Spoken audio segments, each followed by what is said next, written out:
మొన్న భీమిలి నిన్న దెందులూరు నేడు రాప్తాడు ఏరియా ఏదైనా సిద్ధం సభలు సూపర్ సక్సెస్ అవుతున్నాయి. నేడు రాప్తాడులో సిద్ధం బహిరంగ సభ కోసం 250 ఎకరాలకు పైగా విస్తీర్ణంలో ఏర్పాట్లు చేశారు. రాయలసీమలో 52 నియోజకవర్గాల నుంచి పార్టీ శ్రేణులు హాజరు కానున్నారు. నేటి సభలో పార్టీ సీమ నేతలు కార్యకర్తలకు సీఎం జగన్ దిశానిర్దేశం చేస్తారు. సీఎం పర్యటన సందర్భంగా రాప్తాడులో కట్టుదిట్టమైన భద్రతా ఏర్పాట్లు చేశారు.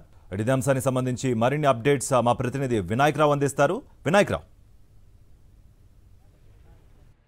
రాప్తాడులో జరుగుతున్న సిద్ధం సభకు ఒక్కొక్కరుగా కార్యకర్తలు తరలి వస్తున్నారు. లక్షలాది మందిగా కార్యకర్తలు అందరూ కూడా ఈ సభలో పాల్గొనబోతున్నారు. ఇప్పుడే మనం చూస్తున్నాం చిత్తూరు జిల్లాకు సంబంధించి పలమనేరు నియోజకవర్గం నుంచి బస్సులు కూడా ఇప్పటికే చేరుకున్నాయి. ఈ లోపున మనం చూసుకుంటే కనుక బస్సులో చాలామంది కార్యకర్తలు ఉన్నారు.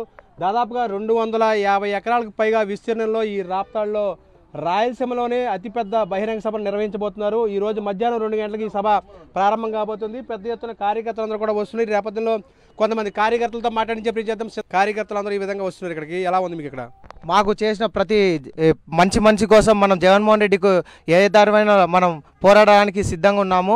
అందుకోసం మేము ఇలా మా రాయలసీమలో జరుగుతున్న సిద్ధం ప్రోగ్రాంకు మేము కూడా పాల్గొనడం జరిగినది.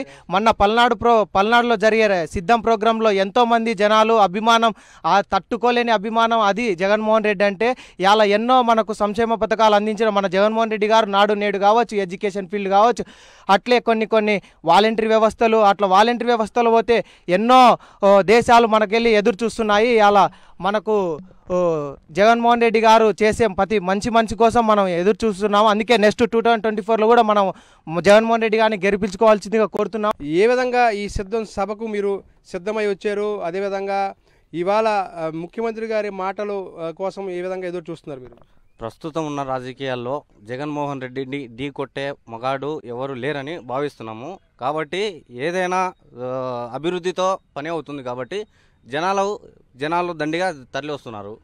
కాబట్టి మేము కూడా వచ్చాం.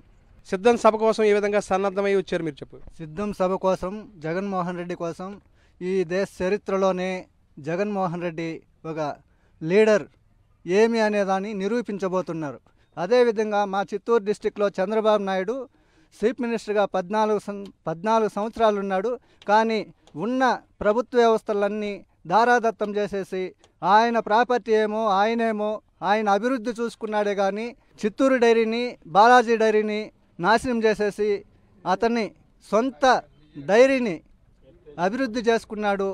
మిగతా షుగర్ ఫ్యాక్టరీని రైతులు నోర్లు కొట్టేసి రైతులకు డబ్బులు ఇవ్వక ఆయన సౌలభ్యం కోసం, ఆయన స్వార్థం కోసం షుగర్ ఫ్యాక్టరీని నాశనం చేసేసి వెళ్ళిపోయాడు. ఇంకా కొన్ని ప్రభుత్వ సంస్థలన్నింటినీ కూడా దారాదత్తం చేసేసాడు.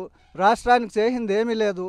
మన జగన్మోహన్ రెడ్డి ఏమిటనేది నిరూపిస్తారని మేమందరూ అభిమానిస్తున్నాము. మరోవైపున దాదాపుగా అంటే ఈ సభకు 10 లక్షల మంది పైగా ఇక్కడ కార్యకర్తలు కూడా రాబోతున్నారనేది మీరు చెప్తున్నారు. మరోవైపున మళ్ళీ ముఖ్యమంత్రిగా జగన్మోహన్ రెడ్డిని చేసుకుంటాము. 175 నియోజకవర్గాల్లో కూడా గెలుపొంది మొత్తం అన్ని స్థానాలను కూడా వైఎస్ఆర్సీపీ జెండా రెపరెపలాడిస్తామనేది కార్యకర్తలు చెప్తున్నమాట. వీడియో జర్నలిస్ట్ శేఖర్తో కలిసి వినాయకరావు, సాక్షి టీవీ, సిద్ధం మహాసభ నుంచి.